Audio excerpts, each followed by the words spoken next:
Baseball is back, and the first pitch is on Netflix. The New York Yankees, led by seven-time All-Star Aaron Judge, head to the San Francisco Bay to take on Rafael Devers' San Francisco Giants. This season kicks off with one exclusive opening night game. Watch MLB Opening Night, the New York Yankees versus the San Francisco Giants, live on Netflix. Wednesday, March 25th at 8 p.m. Eastern, 5 p.m. Pacific.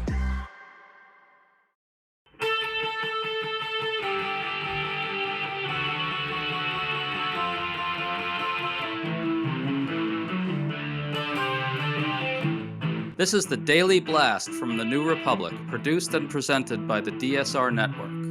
I'm your host, Greg Sargent.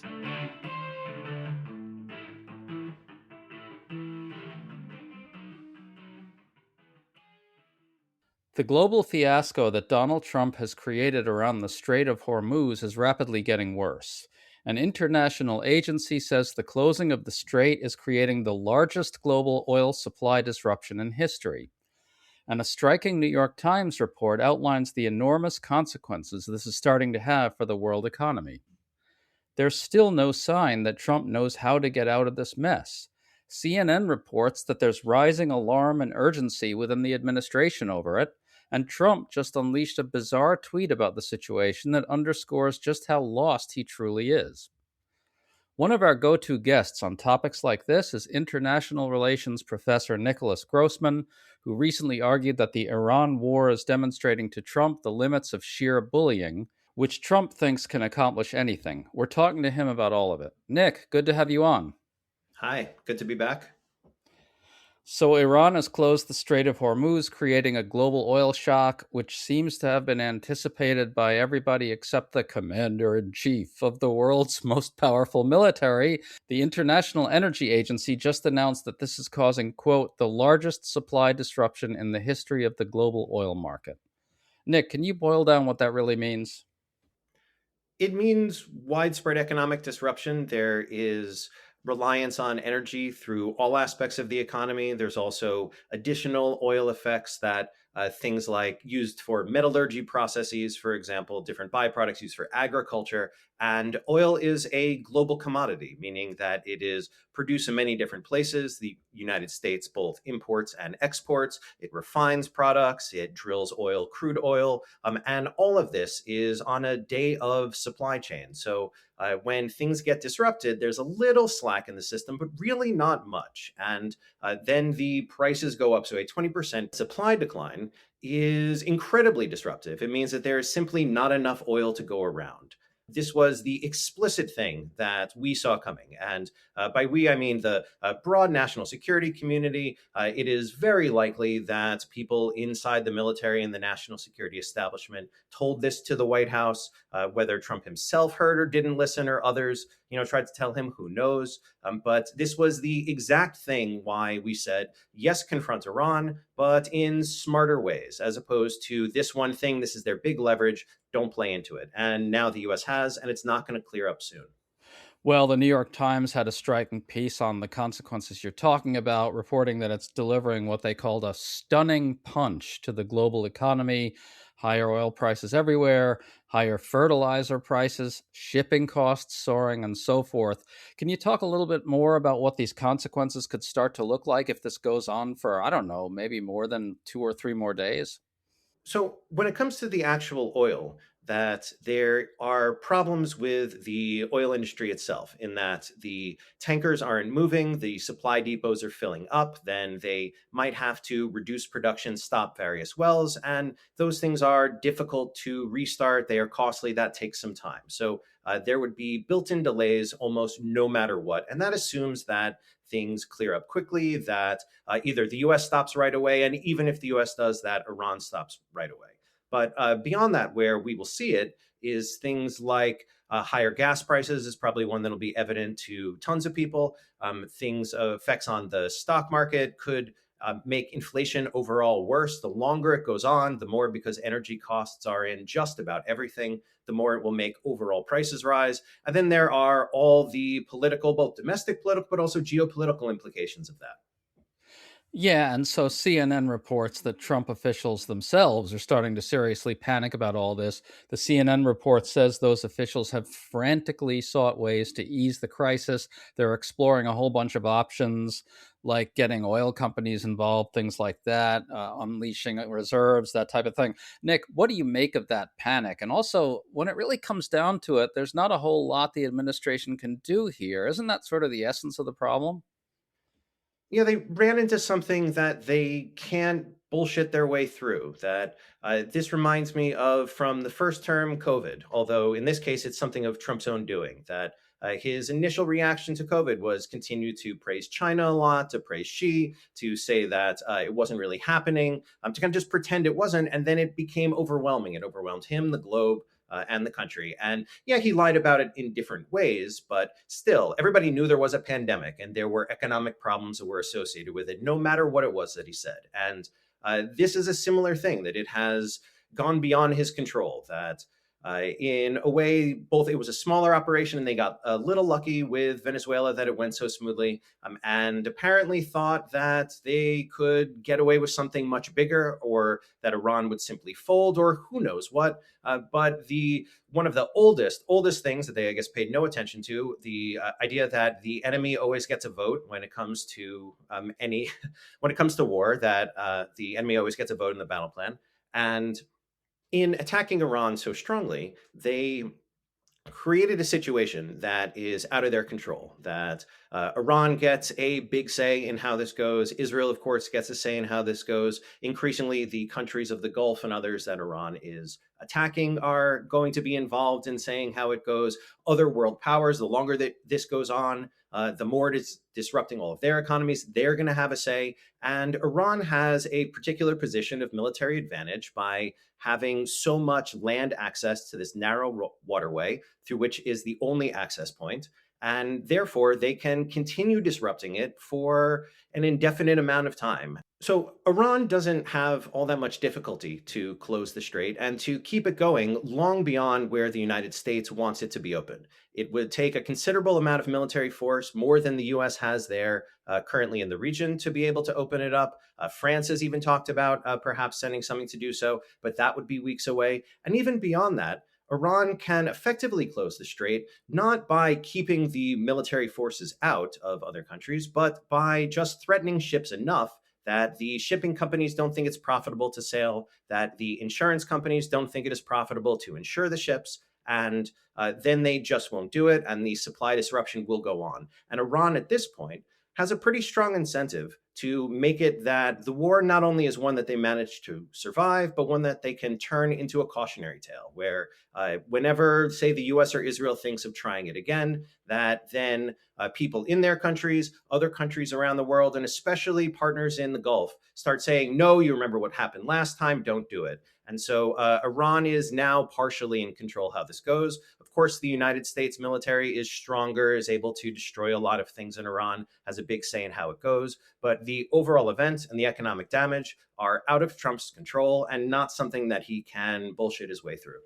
He can't bullshit his way through it, and he can't bomb his way out of it either, as far as I can tell. Trump had some really weird tweets about this. Earlier this week, he said that short term price hikes are a very small price to pay for world peace, adding, quote, only fools would think differently, in all caps. Now he just tweeted that, quote, the United States is the largest oil producer in the world, so when oil prices go up, we make a lot of money. Then he said he's heroically protecting us from Iran's nukes and all that. Nick, we don't make money when oil prices go up, do we? I mean, to me, this underscores just how lost he is on all of it. On that one specifically, I looked up the stocks, and a good way to illustrate this is ExxonMobil went up, and Chevron went up, and the S&P went down, and the Nasdaq went down, and the Dow went down, and the rest. So yeah, maybe a few oil companies make money off of higher oil prices, and you know who else does is Russia. But that doesn't mean that the overall economy is helped, because the overall economy is energy consumers, not energy producers or energy product sellers. Then they are it's like a tax on the entire economy, and it's going to, like I said, raise prices and reduce spending power for people on everything else, because most people need the energy that they currently consume. That, if you commute to work, you still got to pay the higher gas prices. If a business is shipping things, they still have to pay to ship it to be able to sell it. And no, that's not something he can bullshit his way through. To stay up to date on all the news that you need to know, there's no better place than right here on the DSR Network. And there's no better way to enjoy the DSR Network than by becoming a member. Members enjoy an ad-free listening experience, access to our Discord community, exclusive content, early episode access, and more. Use code DSR26 for a 25% off discount on sign-up at thedsrnetwork.com. That's code DSR26 at thedsrnetwork.com/buy. Thank you, and enjoy the show.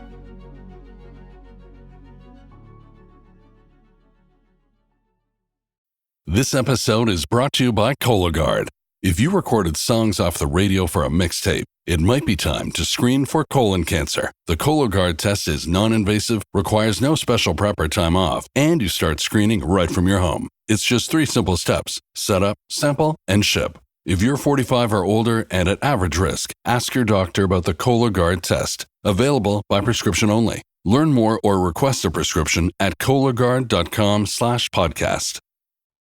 A bunch of people piled on Trump for that remark about us making more money from this whole thing. Patrick DeHaan, a petroleum analyst, said Americans today will spend roughly $250 million more on gasoline than they did 30 days ago. Representative Don Beyer, a Democrat, said, fortunately for his big oil donors, Trump doesn't mind your pain at the pump since they are going to make a lot of money. I thought that was some interesting stuff, because you may recall, Nick, that during the campaign, one of the most corrupt things that happened in the 2024 campaign is that Donald Trump met with a bunch of big oil people and essentially said, raise me $1 billion for my campaign and I will carry out your whole wish list of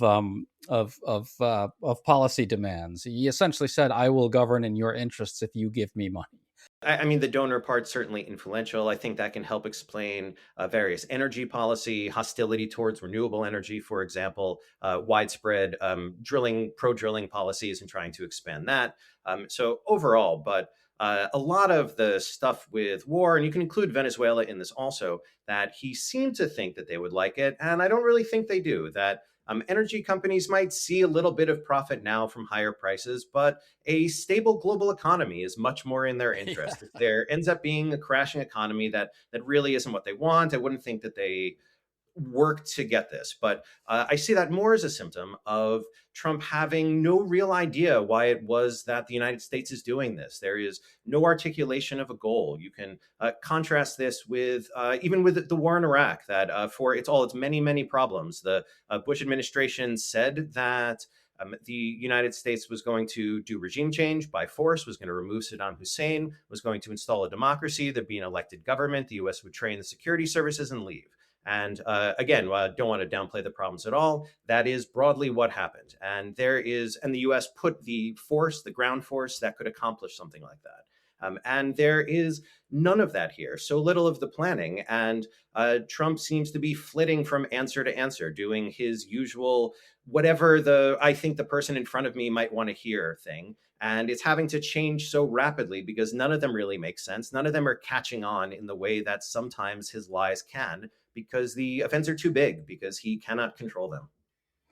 I think that's really the essence of this, his inability to control things. In a funny way, you're actually kind of seeing the revenge of an interdependent world. On some level, Donald Trump, as you wrote, just thinks he can bully his way toward accomplishing anything, to the degree that he even has goals, right?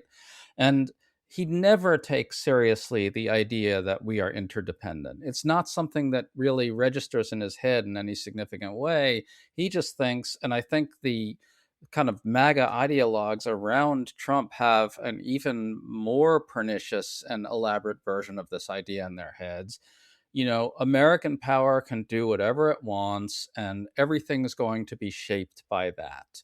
Now, we keep learning that that's not true, and now we're really learning it.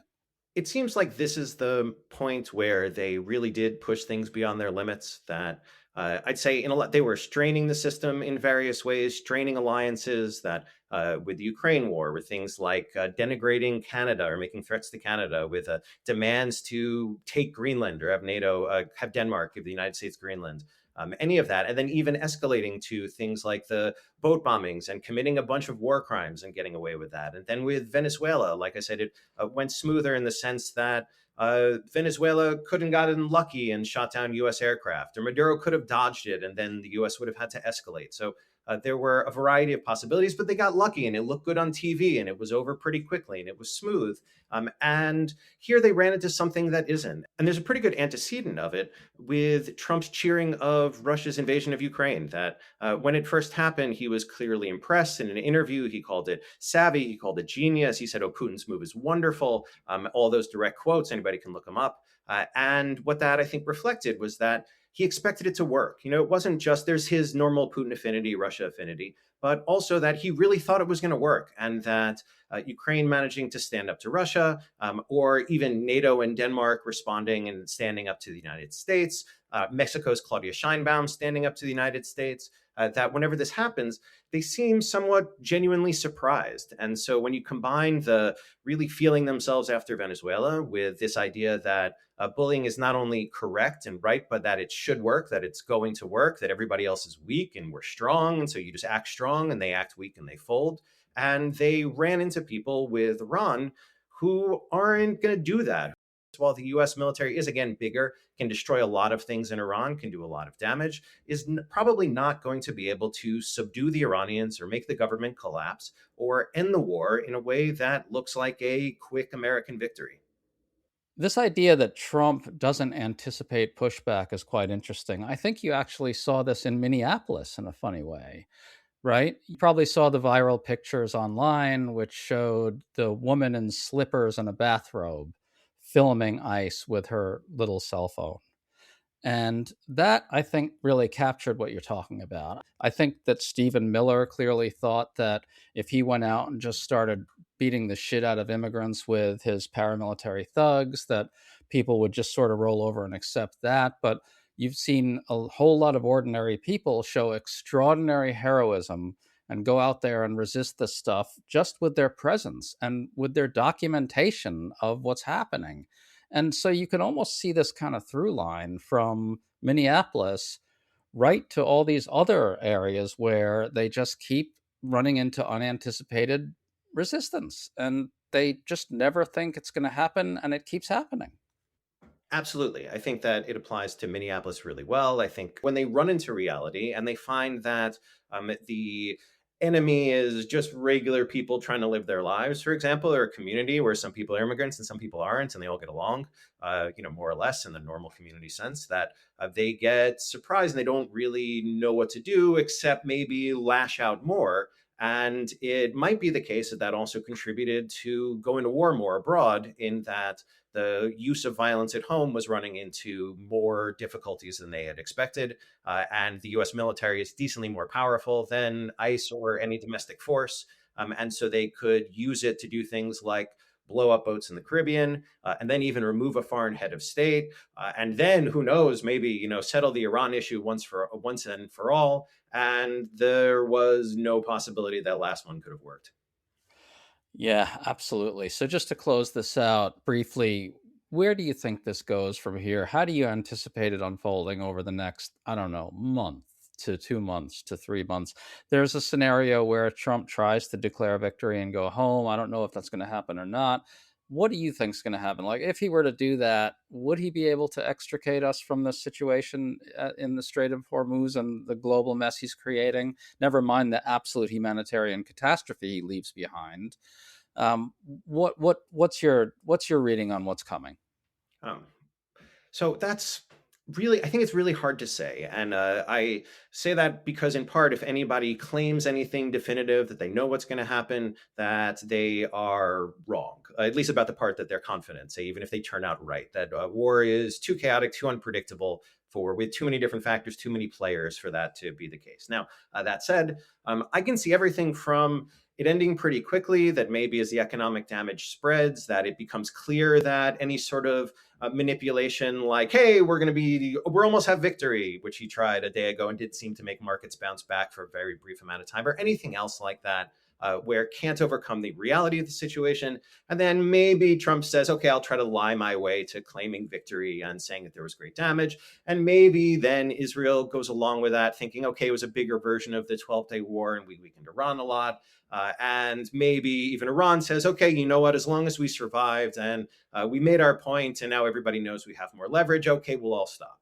So that could, in theory, happen, I don't know, tomorrow, a few days. But part of the problem with that is it will have lasting economic damage for something that really doesn't look like a success or a victory to anybody, but maybe the most hardcore Trump supporters and a few people who prioritize Israeli security above everybody else, above everything else.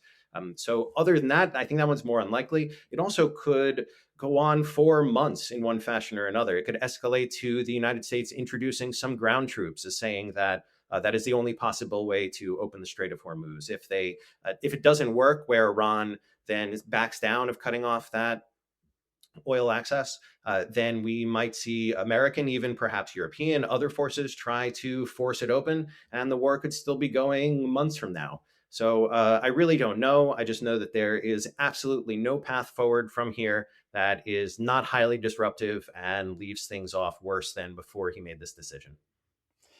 Nick Grossman, that is a good place to end. Very well put and very well summarized. Great to talk to you as always, man. Yep. Thanks for having me. USAA knows dynamic duos can save the day, like superheroes and sidekicks, or auto and home insurance. With USAA, you can bundle your auto and home and save up to 10%. Tap the banner to learn more and get a quote at USAA.com/bundle. Restrictions apply.